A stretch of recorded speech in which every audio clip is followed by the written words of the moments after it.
2026 বিশ্বকাপের সময়সূচি নির্ধারিত করেছে ফিফা।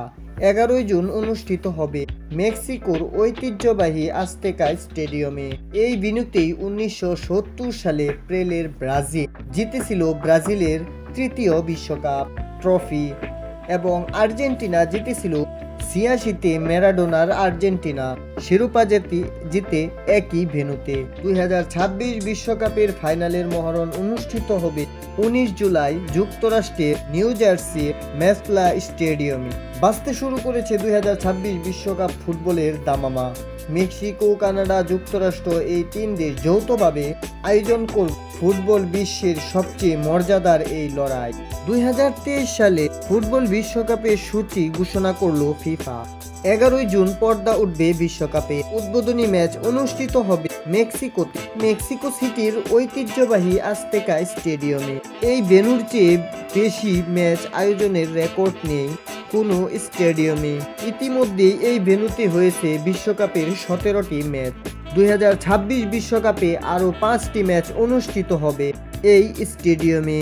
এই বিশ্বকাপে হয়ে যাওয়া ম্যাচগুলোর মধ্যে আছে 2টি ফাইনাল। 1970 সালে পেলের ব্রাজিল জিতেছিল দলটির তৃতীয় বিশ্বকাপ ট্রফি এবং 1986 সালে এই ভেন্যুতেই ইংল্যান্ডের বিপক্ষে হ্যান্ড অফ গড খ্যাত সেই বিখ্যাত গোল করেছিলেন দিয়েগো ম্যারাডোনা। সেই সাথে এই গ্রাউন্ডেই ম্যারাডোনা আর্জেন্টিনার হয়ে জিতেছিলেন দ্বিতীয় বিশ্বকাপ ট্রফি। 12 জুন কানাডা ও যুক্তরাষ্ট্রে শুরু হবে বিশ্বকাপ উন্মোদনা। কানাডার টরন্টোতে অনুষ্ঠিত হবে প্রথম বিশ্বকাপ ম্যাচ, আর যুক্তরাষ্ট্রের বিশ্বকাপ ম্যাচ শুরু হচ্ছে লস অ্যাঞ্জেলেসের সোফি স্টেডিয়াম থেকে। আগামী বিশ্বকাপ আসরে বদলে যাচ্ছে চিরায়ত ফরম্যাট। প্রথমবারের মতো এই বিশ্বকাপে খেলবে 48টি দল। ওয়াকআউট পর্ব শুরু হবে 32 দল নিয়ে। বিশ্বকাপের ম্যাচ সংখ্যা 64 থেকে বেড়ে দাঁড়াবে 104টি। 2026 সালে 11 থেকে 27 জুন পর্যন্ত চলবে গ্রুপ পর্বের খেলা। 29 জুন থেকে 3 জুলাই পর্যন্ত হবে শেষ 32 দলের লড়াই, আর শেষ 16 রাউন্ডের খেলা হবে 4 থেকে 7 জুলাই পর্যন্ত।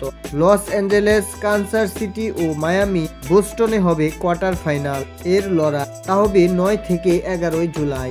14 ও 15 জুলাই দুটি সেমিফাইনাল হবে ডালাস ও আটলান্টায়, আর ফাইনালের মহরণ হবে যুক্তরাষ্ট্রের নিউ জার্সিতে।